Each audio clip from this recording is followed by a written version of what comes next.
The Gallant Tailor.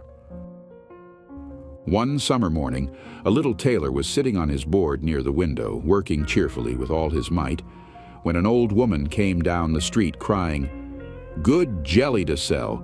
Good jelly to sell!" The cry sounded pleasant in the little tailor's ears, so he put his head out of the window and called out, "Here, my good woman, come here if you want a customer."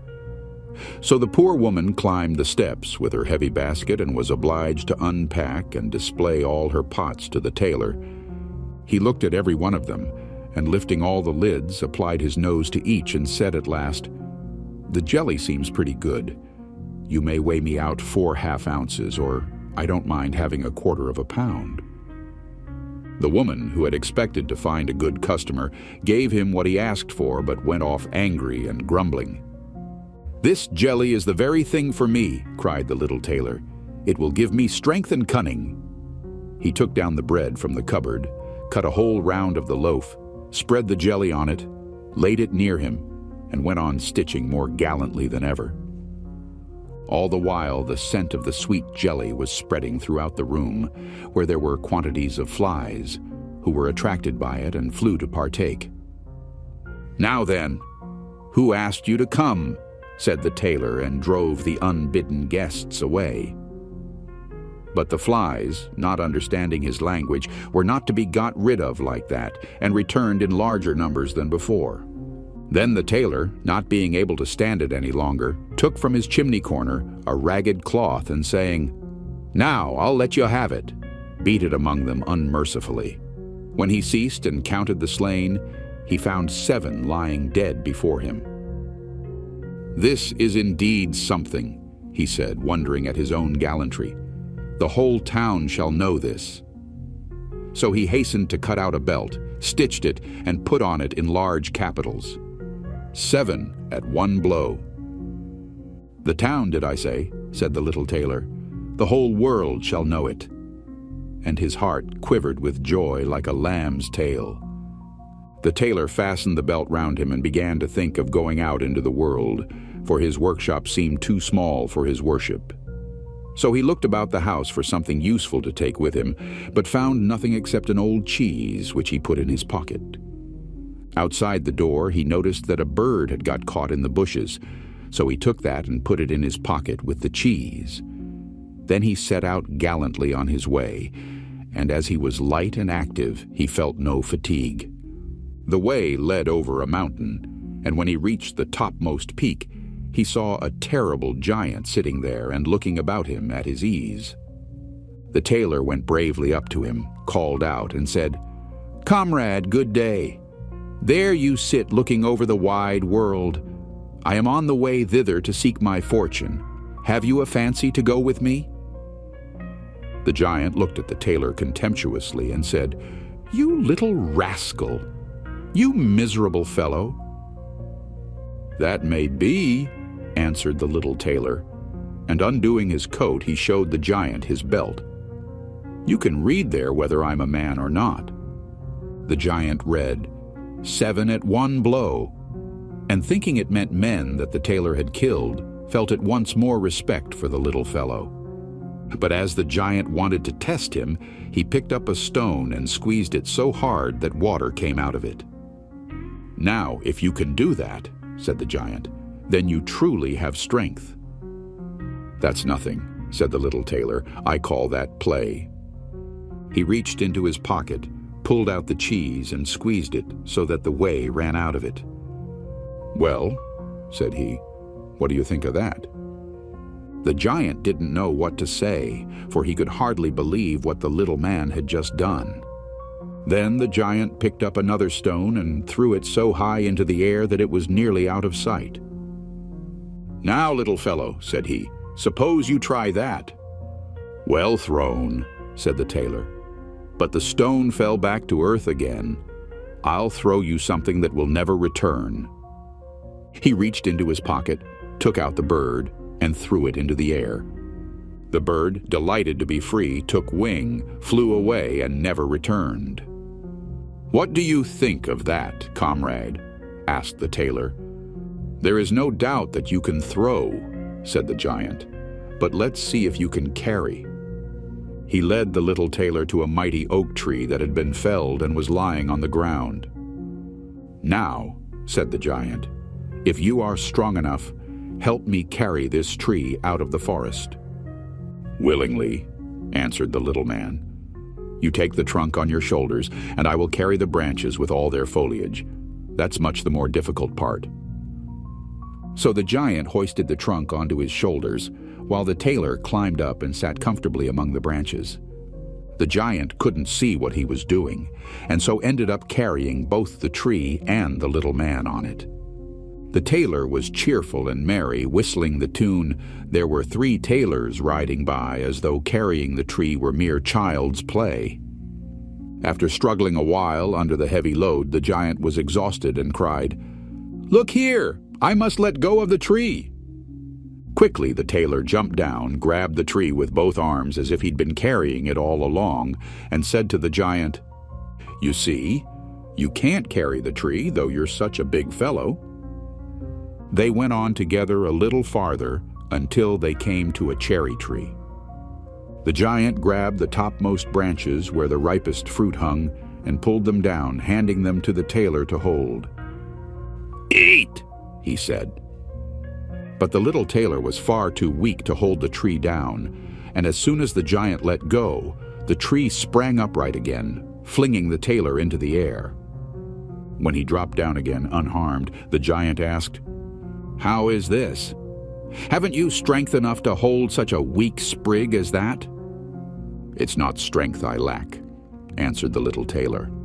"How could it be in someone who has slain 7 at one blow?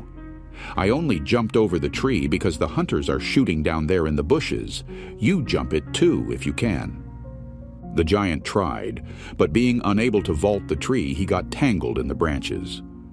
Once again, the little tailor had outwitted him. Then the giant said, "As you are such a gallant fellow, why don't you come to our den and stay the night?" The tailor was quite willing and followed him. When they reached the den, there were several other giants sitting by the fire, each with a roasted sheep in hand, devouring it greedily. The little tailor looked around and thought, "There's more elbow room here than in my workshop." The giant showed him a bed and told him to lie down and go to sleep. But the bed was far too large for the tailor, so instead of getting into it, he crept into a corner and fell asleep. As soon as it was midnight, the giant got up, took a great staff of iron, and beat the bed through with one stroke, supposing he had made an end of that grasshopper of a tailor. Very early in the morning, the giants went into the wood and forgot all about the little tailor. But when they saw him coming after them, alive and merry, they were terribly frightened. Thinking he was going to kill them, they ran away in all haste. So the little tailor marched on, always following his nose. After he had gone a great way, he entered the courtyard belonging to the king's palace. There he felt so overpowered with fatigue that he lay down and fell asleep. In the meantime, various people came by, looked at him curiously, and read the words on his belt, "7 at one blow." "Oh," said they, "why should this great lord come here in a time of peace? What a mighty champion he must be." Then they went and told the king about him.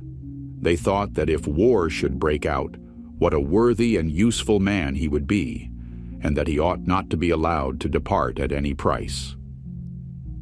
The king summoned his council and sent one of his courtiers to the little tailor to beg him, when he awoke, to consent to serve in the king's army. So the messenger stood and waited at the sleeper's side until his limbs began to stretch and his eyes to open. Then he carried the tailor's answer back. And the answer was, "That was the reason for which I came. I am ready to enter the king's service." So he was received into it very honorably, and a separate dwelling was set apart for him. But the rest of the soldiers were very much set against the little tailor and wished him 1,000 miles away. "What shall be done about it?" they said among themselves. "If we pick a quarrel and fight with him, then 7 of us will fall at each blow. That will be of no good to us." So they came to a resolution and went all together to the king to ask for their discharge. "We never intended," said they, "to serve with a man who kills 7 at a blow." The king felt sorry to lose all his faithful servants because of one man. He wished he had never seen the little tailor and would willingly get rid of him, if he dared. But he did not dare dismiss the tailor for fear he would kill all the king's people and place himself upon the throne. He thought long about it, and at last made up his mind what to do. He sent for the little tailor and told him that, since he was so great a warrior, he had a proposal to make. He explained that in a wood within his dominions dwelt 2 giants who did great damage by robbery, murder, and fire, and that no man dared go near them for fear of his life.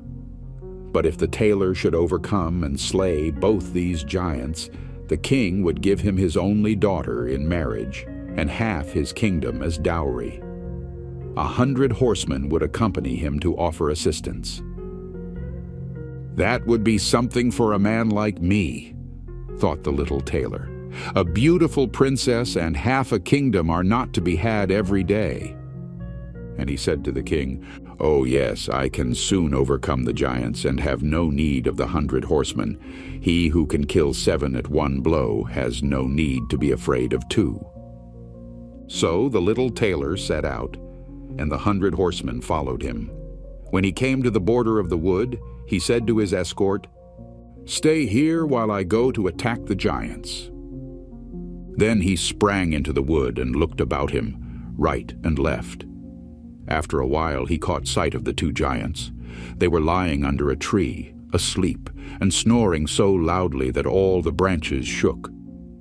The little tailor, all alive, filled both his pockets with stones, climbed up into a tree, and made his way to an overhanging bough so that he could seat himself just above the sleepers.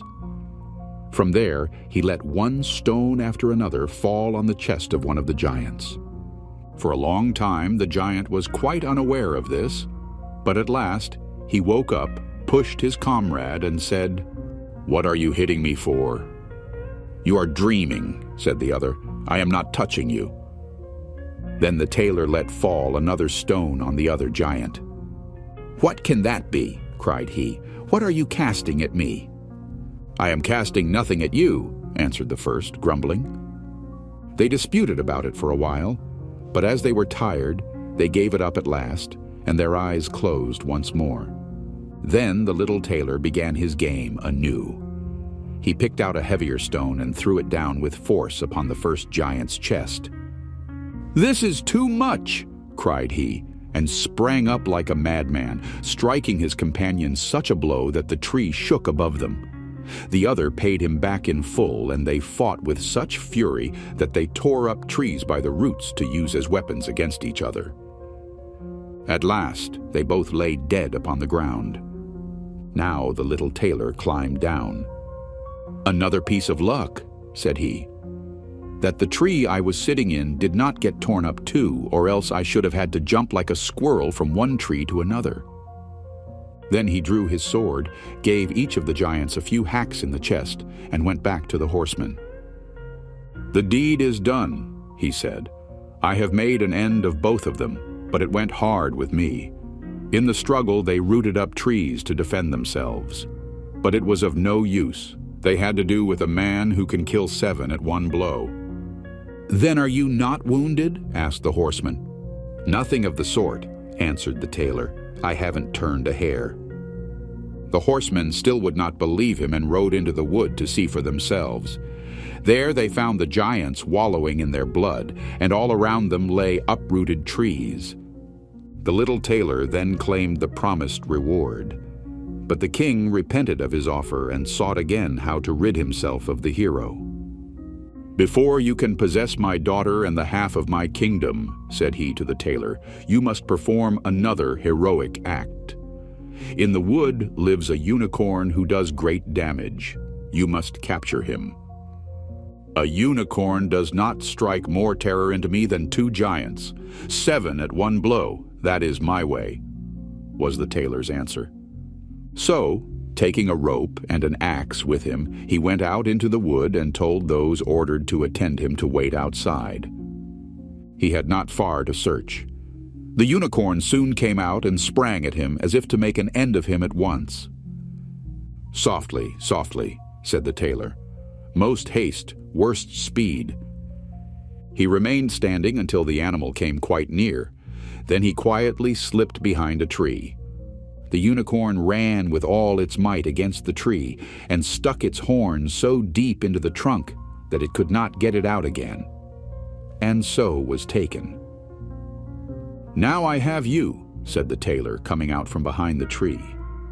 He put the rope around the unicorn's neck, took the axe, freed the horn, and, when all his party had assembled, led the animal back to the king. But the king still did not wish to give him the promised reward, and set him a third task.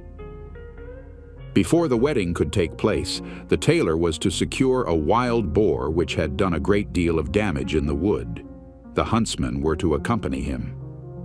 "All right," said the tailor, "this is child's play." But he did not take the huntsmen into the wood, and they were all the better pleased. For the wild boar had many a time before received them in such a way that they had no fancy to disturb him. When the boar caught sight of the tailor, he ran at him with foaming mouth and gleaming tusks, aiming to bear him to the ground. But the nimble hero rushed into a chapel which chanced to be nearby, and quickly jumped out of a window on the other side. The boar ran after him, and when he got inside, the door shut behind him, trapping the creature. The boar was too big and unwieldy to jump out of the window, too. Then the little tailor called the huntsmen, so they might see the prisoner with their own eyes. Afterward, he betook himself to the king, who now, whether he liked it or not, was obliged to fulfill his promise and give him his daughter and half of his kingdom. But if he had known that the great warrior was only a little tailor, he would have taken it even harder. So the wedding was celebrated with great splendor but little joy, and the tailor was made into a king. One night the young queen heard her husband talking in his sleep, saying, "Now, boy, make me that waistcoat and patch me those breeches, or I will lay my yard measure about your shoulders." And so, as she perceived of what low birth her husband was, she went to her father the next morning, told him everything, and begged him to set her free from a man who was nothing better than a tailor. The king bade her be comforted, saying, "Tonight leave your bedroom door open. My guard shall stand outside, and when he is asleep they shall come in, bind him, and carry him off to a ship. He shall be sent to the other side of the world." So the wife felt consoled, but the king's water-bearer, who had been listening all the while, went to the little tailor and disclosed the whole plan. "I shall put a stop to all this," said he.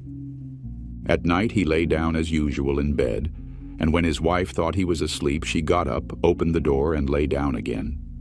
The little tailor, who only pretended to be asleep, began to murmur plainly, "Now, boy, make me that waistcoat and patch those breeches, or I will lay my yard measure about your shoulders. I have slain 7 at one blow, killed 2 giants, caught a unicorn, and taken a wild boar. Shall I be afraid of those who are standing outside my room door?"